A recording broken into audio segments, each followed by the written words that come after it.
میرا ایک دوست جو دبئی میں کسی ہوٹل میں مینیجر ہے، کافی عرصہ بعد پاکستان آیا، مجھ سے ملنے بھی آیا۔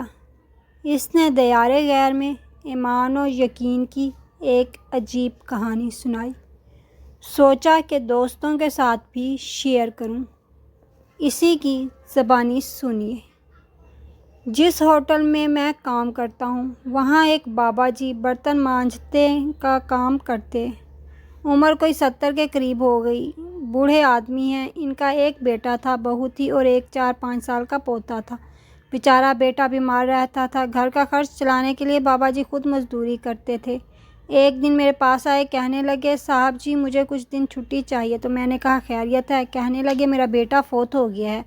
میں کچھ لکھ رہا تھا، میرے ہاتھ سے قلم گر گیا۔ میں نے ڈرائیور کو بابا جی کو چھوڑ کر آنے کا کہا جہاں وہ رہتے تھے۔ 2-3 دن کے بعد میں خود اس کے پاس گیا۔ راستے میں ڈرائیور نے کہا سر جی کیا تعزیت کریں گے، ایک ہی بیٹا تھا اور کوئی رشتہ دار بھی نہیں، اس کی تو کائنات اجڑ گئی۔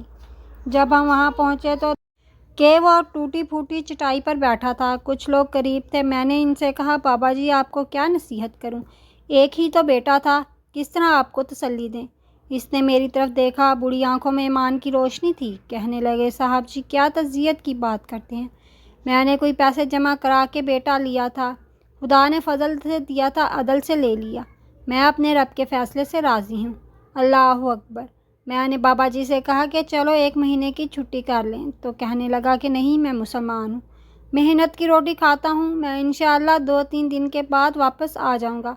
وہ چند دن کے بعد آ گیا۔ اللہ کی قدرت کے ابھی 2-3 ماہ گزرے تھے کہ پھر آ گیا۔ کہنے لگا صاحب جی چھٹی چاہیے کچھ دنوں کے لیے۔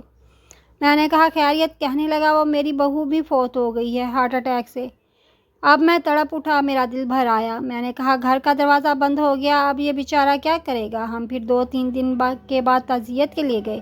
وہ پھر ٹوٹی ہوئی چٹائی پر بیٹھا زمین پر کچھ بنا رہا تھا۔ میں نے اس سے قریب ہو کر کہا بابا آپ تو تسلی آپ نے خود ہی کرنی ہے۔ اس نے آسمان کی طرف دیکھا اور کہنے لگا بیٹا کوئی پریشانی نہیں ہے، میرا بیٹا بغیر شادی کے بھی تو فوت ہو سکتا تھا، بس میرے رب نے جب چاہا جیسا چاہا ہوا۔ میں انشاءاللہ 2-4 دن کے بعد آ جاؤں گا۔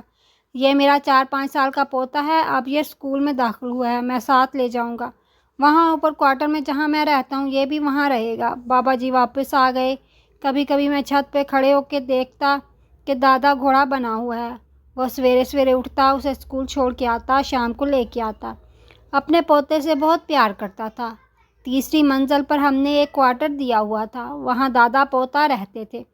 ایک بار پوتا اوپر والی منزل پر کھیل رہا تھا کہ اس کا پیر پھسلا، وہ گردن کے بل زمین پر گرا۔ مجھے خبر ہوئی تو میں نے دوڑ کے ایمبولینس منگوائی۔ خون سے لتھڑے ہوئے اس بچے کو دادا نے اپنی گود میں رکھا اور جب ہم ہسپتال کی طرف گئے تو عزرائیل پہلے آ گئے۔ اس نے دادا کی گود میں دم توڑ دیا، پھر اس نے اسے اپنے ہاتھوں سے غسل دیا اور اس نے اپنے ہاتھوں سے قبر کھودی۔ مٹی ڈالتے ہوئے کہنے لگے انا للہ و انا الیہ راجعون۔ مٹی ڈال کے جب وہ واپس پلٹا تو میں نے اس سے کہا کہ بابا جی تو ٹوٹ گیا ہے، تو بکھر گیا ہے۔ تو اس نے اپنی آنکھوں پر ہاتھ رکھے اور آنسو جھٹک دیے۔ کہنے لگا بیٹا کیوں، میرے اندر کوئی عقیدہ نہیں، میں کوئی لاوارث ہوں، میرا کوئی رب نہیں، میں کیوں پریشان رہوں گا، میں تو پکا ہوا پھل ہوں۔ تھوڑے دن گزریں کہ میں بھی قبر میں چلا جاؤں گا اور جب جنت میں جاؤں گا تو اللہ تعالیٰ میرے بیٹے اور بہو سے بھی ملاقات کرائے گا اور میرے پوتے سے بھی ملاقات کرائے گا۔ میں اپنے رب کی رضا پر راضی ہوں۔